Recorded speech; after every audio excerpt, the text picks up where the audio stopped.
From Fox 8 Sports, this is the Overtime Podcast.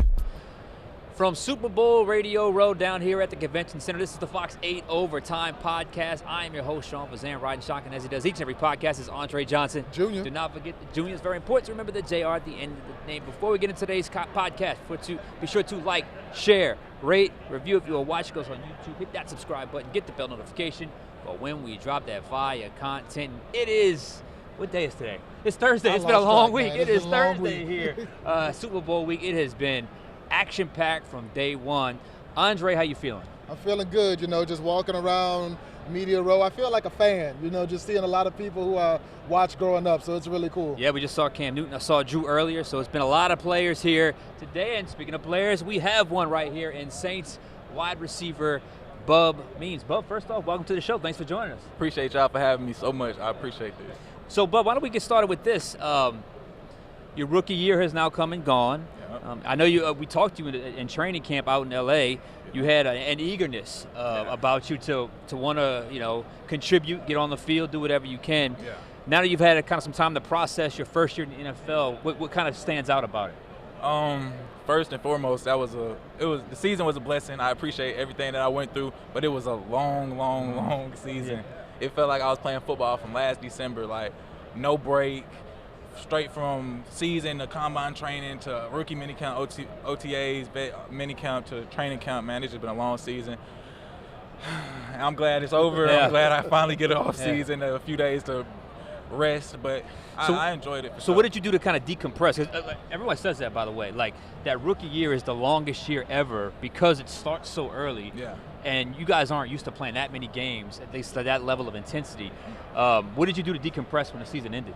Well, I got hurt week 12, I think. So I've been not playing for a long time, but I've been going, you feel me, still around, still going to meetings and stuff. So I really ain't start my off season until probably a week ago. Okay. I've been in the facility every day, training, getting my ankle better, trying to get cleared, and so I didn't get cleared until a week ago. So I just now started my true off season. Okay. Wow. Yeah. What's it like just as you come in as a rookie, really trying to work your way up that depth chart and learning from the older guys ahead of you, but also knowing I want to be in that starting lineup. I want to run out of the tunnel to those flames in the Superdome and have them chant, wide receiver Bub Means. Yeah, that it is. It feel like almost like freshman year in college all over again. Like when you come in as a freshman, you like, okay, I was the best person on my team in high school. And then I come into this college and it's like, okay, cool. Now I gotta learn the ropes again. Like it might not be talent that's keeping you off the field. It might be experience. It might be, other things. Like you never know. But you have to learn that when you get here. So that's what I had to learn when I first got here. Like, okay, boom, I had to learn the ropes. I had to learn how to take care of my body. I had to learn the film study routines and stuff like that. I learned I had teammates such as CO, Rashid. Said, you feel me, EQ, all them guys that kind of took me under their wing and helped me, help kind of mentor me to prepare me for what I was going to experience this year. But was that something that maybe caught you off guard? Is just the sheer volume of information, the sheer volume of, I don't know if you call it dedication, but I know film study at the next level is just, it's an incredible amount of just hours that they put in. Did that catch you off guard, or was that something that you had expected? I kind of expected it, and the attention to detail caught me off guard more than the film study, because at every level you watch film, you know what I'm saying? But the attention to detail, what you're looking at, you know what I'm saying? Like how detailed somebody is. Like I know people that watch film and watch the same play over and over and over and over again. Like they might spend 10, 20 minutes on the same play looking at different details on how the DB plan or how the safety rotate over here when against emotion or something like that. But they so locked in and attentive on what they want to look at or what they were trying to find. That's what shocked me the most, more than the amount of film they watch. Like they really break down film. They really analyze it. You know what I'm saying? That's the difference between college and NFL to me. And all of that work eventually led to you catching your first touchdown against Denver. But that also happened to be Spencer Rattler's first touchdown pass. Yeah, it was against. Well, how did we, distribute the ball for that one? Man, that's crazy. Now that you said that, I got to talk to Spencer about that. They didn't give me no part of the ball. They didn't give you anything? I didn't get no part of the ball. That's crazy. We got to talk to Spence about that. That's my They- dog, though. yeah. Like, so we talk about it all the time. What's crazy, I dropped the ball. I was so excited when I scored that I wouldn't even think about the ball. Like, See, that's the problem. I was You like, should've kept it I with should you. have kept it with me. Like, when I dropped it, I think she went and grabbed it. Like, he went and gave it to the sideline. Like, nah, we go keep that. But they Yeah. gave it to Spence because I forgot it was Spence's first touchdown, too. Man. So just know that when you were able to get in and Spencer was the quarterback because Derek was out, was that in a way more comfortable to you? Because I assume during training camps, you probably took more reps with Spencer than you did Derek. Oh yeah, it was a lot. Like we already had chemistry. Like me and Spence already had chemistry. We got drafted together. Like we've been together since rookie minicamp, OTAs. You know what I'm saying? We've been getting reps since then. Like since that was like my first quarterback first NFL quarterback getting reps with. You know what I'm saying? Like in the league. So like it was easy when we got in the game. It was like, okay, cool. He know what I'm finna do. Like he had 100% confidence in me. When he was like, I know he gonna get open. Like, and I know he gonna get me the ball. So. And how does it operate? You know, everybody says next man up, and you guys had so many injuries this year. So it's like when people say next man up, but while it hurts in some areas, next man up is part of the reason why Spencer was able to get on the field, why you were able to get on the field. You know, as the next man up, what's that kind of like, just getting that opportunity? Oh, you just got to be ready. Like, I hate that it had to be like, you know what I'm saying? That's how I had to get on the field, but like I just had to be ready for my opportunity regardless of how I got it. Like, and I was ready for it. Like, my teammate got hurt that game, and I was able to step in and do what I had to do to, you feel me, like basically make a name for myself. And I ran with my opportunity and got more opportunities from that. You know what I'm saying? Like, so I really appreciate like being able to I really appreciate them, like, because I'm trying to tell you, my older teammates, like the vets in the room, like helped me be prepared for the moments. Like, if they didn't help me, hey bro, stay focused, make sure you know this, because you gonna get in if something happen. Like you the next man up if something happen. Like if they didn't drill that into my head, if they ain't let me understand that or make me understand that, then I wouldn't have been ready for that moment. So like I appreciate them for sure for that. Yeah, and it's not always easy to stay ready, not knowing when you're gonna get that opportunity. But when it comes, you have to be ready. There's no two ways about it. How much have you followed the Saints coaching search? Because it's obviously going to impact you. Have you stayed out of it? Yeah, I stay out of that. I can't control that. Don't even want to. Just call me when you're out. Okay, so regardless of who the head coach is, what are you looking for out of yourself as a player for year number 2? I just want to be able to contribute to the team winning. Like, however I got to, like I said last year, like I said in camp, like however I got to contribute to the team winning. Like I'm a winner at the end of the day. I want to win. I want to win. I ain't gonna lie. Like whatever I got to do, if I got to go play special teams, if I got to go catch 100 balls, if I got to whatever I got to do to win, that's what I want to do. Watching Hard Knocks and shows like that, you see a lot of rookie shows and stuff like that. Yeah. Did y'all have a rookie show with the Saints or anything like that? No, I don't think we. No, you had to do any singing or anything like that? Oh, we did some singing. Okay. We had a little. That was what I was going to ask was, what song did you go with? I think they booed me. They did boo me. I went. Dang, yeah, I forgot. They did boo me. What I sung? Shout out my label, that's me. Lil Baby, was it? I saw Lil Baby. Well, I can't even think of the name of the song right now. But yeah, they booed me for sure. I ain't gonna lie. Fast. Man. I probably sung about 5-6 seconds of the song, and then they was like, "Boo, get off the stage." So what rookie was the best? Since they booed you, I assume we can't say you. Maybe my dog T-Man, my dog T-Man, man, Big T. He sung Too Short. He sung a song about you. Yeah, so he was turned. I ain't gonna lie, he was turned. All right, well, we'll kind of let you get out of here on this. You mentioned how long the season was, a lot of peaks and a lot of valleys. Just how excited are you just to get going again once football season gets here in a couple of months? I'm really excited. Actually, my coaches and my trainers be trying to tell me, like, bro, you have to sit down. Like, I have a problem with sitting down, relaxing. Like, I want to work out. I want to get better at what I do. Like, I love football. This is what I want to do the rest of my life. So, like, I can't wait to get back to playing. All right. Like, I like the free time, but I enjoy football. Football's what you do. Yeah, that's what I do. That's what we do. We cover football. You so feel me? we love when football season comes back around. All right, Bub, thank you so much for joining us. Appreciate you. Thank you for spending some time with us. Appreciate you, man. All right. Bub Means, Saints wide receiver. We now welcome in former Saints left tackle, Super Bowl champion, Jermon Bushrod. Let's start right there, Jermon. It's Super Bowl week. It's in New Orleans. You didn't win yours in New Orleans, but you we won one for as a New Orleans yeah, fan. we won it for You New won Orleans. one for New Orleans. What was the game? Is the game? I feel like the game is once you get to the game, that's the normal part. Yeah. What's not normal is the week. What was that week like for you leading up to the Super Bowl? You know, I'll just put it out there. You know, it was my first time in Miami, so I went out and I had, I guess you would say, enjoyed myself. Maybe a little too much. You know, I was a part of that group that came in on the late side that Tuesday. Thankfully, I didn't miss the Super Bowl picture or the media day. But you know, at the end of the day, dude, we had a great time, and that was our time for me personally, just to get it out of my system, right? And then after that, you know, those days following, it was time to focus up, you know, because when you're a player and you come here for the Super Bowl, it's a business trip, and you want to be the last team standing. You don't want to go out and be distracted by, you know, the outside noise. And again, as much as I love doing media now, as much as I love, you know, sliding to an event, a party here and there, a nice dinner, it's like at the end of the day, it's like we're here for a reason, and now I get a chance to be one of you guys. Right. You know, I get to be on the media side. I can do whatever I want to do when I come to Super Bowl. So it's like, you know, for the players, it's so different. But for everybody else, your family, your friends, your distant friends, they come in town.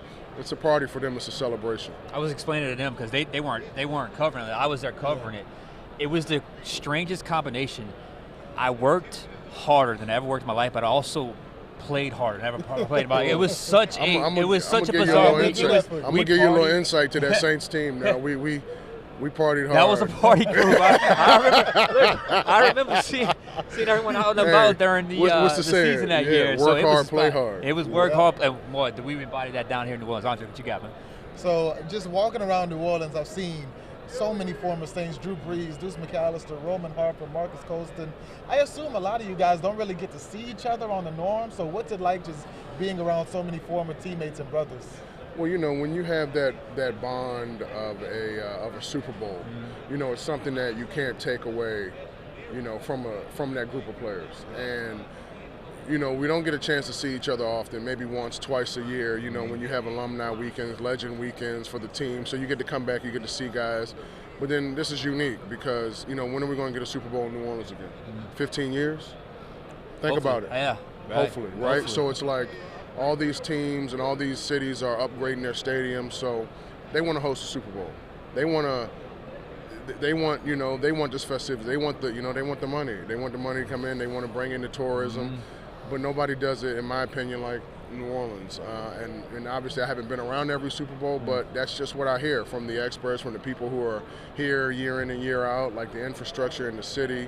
Obviously the convention center has a great space, but everything's so close. The restaurants are great, the people are amazing, and the dome is incredible and the upgrades that they did. So to be honest with you, for the city, they could bring the Super Bowl back every couple of years if we're going to get the roads fixed and everything upgraded, right. you know? I would love that.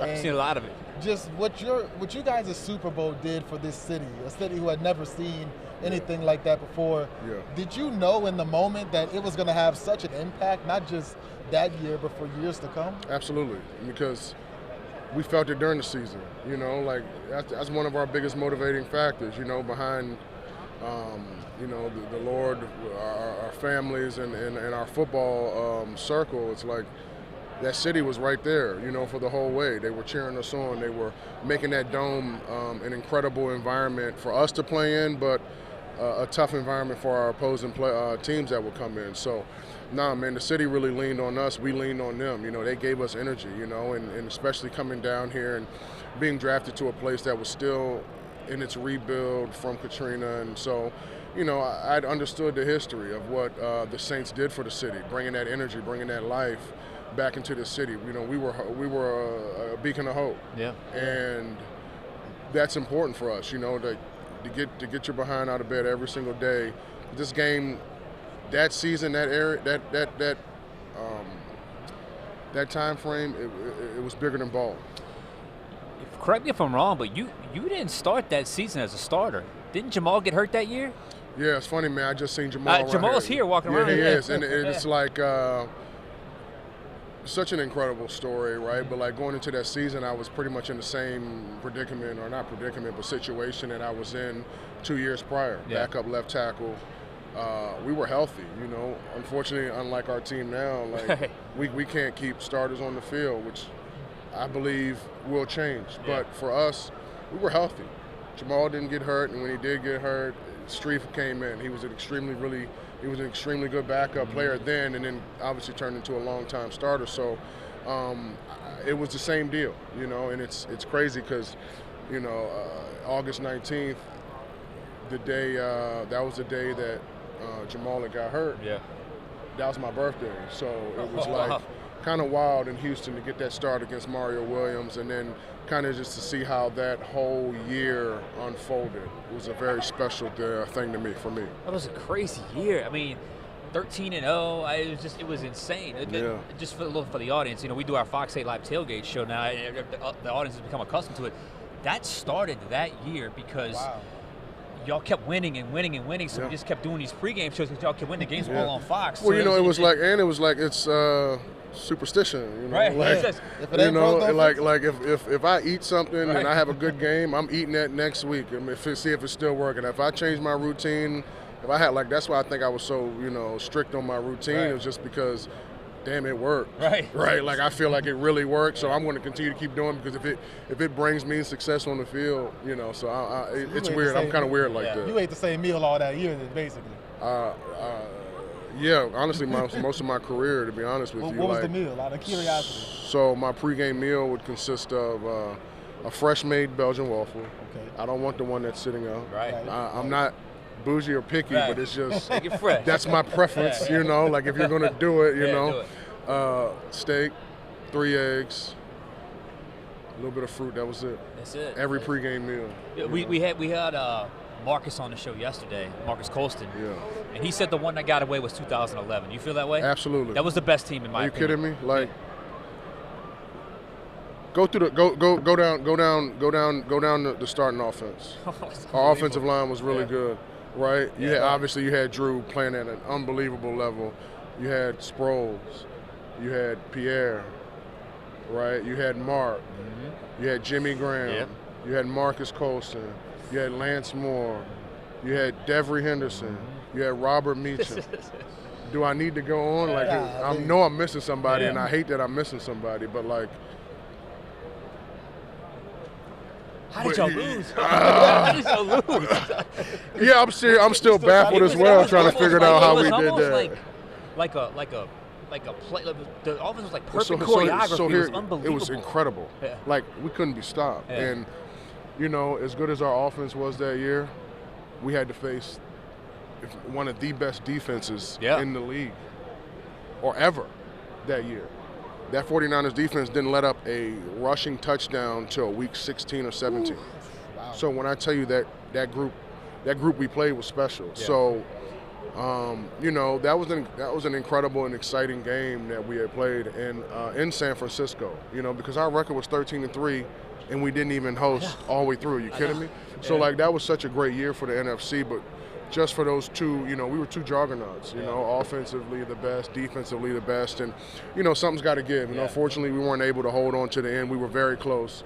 But, I look back at the 2018 year, as years that, I should have at least definitely have one more. Yeah. But I'm grateful and I'm thankful that, I was able to be a part of bringing one of those here. Right. And you know how important coaching is, and the Saints are kind of in the middle of a coaching search right now, and it seems like everybody's zeroed in on Kellen Moore. Would Kellen Moore be a win if he were to sign for the Saints? I don't know. I think only time will tell. But being around this, this city, being around people, you hear a lot of good things about him and who he is, and people who have played with him or coached with him, under him. You hear good things, and he would be a new voice. He would be new energy, and it could be a great situation. Sean was a new voice, new energy, it was a new opportunity for him. I'm not comparing it, but I'm just saying, like, the paths are somewhat similar. He's an OC right now for a team that's about to go compete for a Super Bowl, so obviously he does know what it takes. It's just about him kind of taking that leadership role as a head coach and seeing if he's able to rally the troops every single day. Do you still, as a former player, do you still like this year was so hard to watch? I mean, say it got so bad because of the injuries, and they weren't fighting with all their hands on deck. Was it hard to watch this year for you? Yeah, it is. Anytime your former, especially favorite former team is not performing the way you want them to, or having the opportunity to be at their best, because this is a team that has been destroyed by the injury bug. I don't think I've ever seen a team over the last 3 years be so unlucky when it comes to just being healthy. And I think that that stinks for this organization. But, they got to figure it out. They got to do some digging, do some investigating, and see what needs to be changed. Because obviously something is not working correctly, and it has to be fixed, because you have talent. Look at the things that we were able to do the first 2 games of the season. I know as Saints fans, we harp on that, but you saw how this team could be. You saw how this offense could be. And, I'm just praying for health for these guys, just so that they can go out and compete at a high level. I have 2 guys I want to ask you about. 2 guys that you're probably very familiar with. Number 1, Taliesin Fuaga, how he did in his rookie year. And number 2, Trevor Penning, somebody who they were getting ready to put that bust tag on him, but he really seems like he grew a lot this year. And it's funny that you asked that question, because when we're doing the analyst stuff and we're having a chance to, watch the preseason, those were the 2 question marks. Because one, you got a rookie and you don't know how he's going to adjust. And, you felt good about who he was, his intangibles as a player, but you don't know how he's going to be during the game. And he was solid on the left side. And then Trevor Penning, we had question marks every single game. We're looking at all the preseason games and we're wondering, is he going to be able to take that leap? He took that leap. And that's exactly what you want to see out of a player. Just find a way to get better. You're not going to always, you're not going to have the success you want overnight sometimes, Fuaga, he's a beast. He's different, and we saw that, right? But Trevor Penning's learning curve maybe is it's taking a little bit more time. His development's taking a little bit more time. Now, hopefully he can continue to keep working on that, because those 2 guys were the question marks. We thought the inside guys were going to be the people we didn't have to worry about. It was our guys on the outside that kind of held it down. I guess we'll finish up on this. We haven't even talked about the game yet. It's crazy. We haven't even talked about the actual game. Are you one of the ones that has chief fatigue, or are you kind of one of those that admires what they're doing? Or hey, listen, what are your thoughts on the game? I can't hate on greatness. And just to draw some comparisons to how I think the Eagles could win this game, I think the Chiefs are going to win, but that's the easy thing to say. The Chiefs are going to win. Back in 2010, everybody thought the Colts were going to win, right? Because you got that guy, Peyton Manning, right? So, but if you can remember, you remember. I don't know if you remember. You might have been, he might have been at recess, He might have been at recess, But at the end of the day, it was like our game plan. I'm just messing with you, but our game plan was to keep Peyton Manning off the field. Steal a possession. You know what we did. We practiced that all week. And if Sirianni is not telling that crew over there from the beginning of the week, if you're not telling those guys, keep Peyton Manning off the field, sustain drives, lean on your run game, pound the ball, keep the stick, keep it manageable. Because when you're able to do that, then you're going to keep this guy off the field. You go out there and have too many 3-and-outs, it's going to be a long day. That's just my opinion. I don't care what you have over there. I don't care what your defense looks like. That guy does not waver. So I think Patrick is the better quarterback. I don't know if they have the better team, but at the end of the day, the quarterback position is so important to the success of a team, especially in the playoffs and the Super Bowl. I'm ready for it again. I'm ready for the city to feel like it felt back in 2010 again. Back in I 2009, January, February 2010 when Picks. I'm ready for it to happen again. Absolutely. Jermon, appreciate you, man. Thank you for stopping by. It's always good here. So much. Yeah, we'll be at the opening later on. Right, so we're gonna have a good little time. We'll see you tonight. Yeah. Sounds yeah, good. I All right, appreciate Jermon, you guys. thank you. Thank you. All right.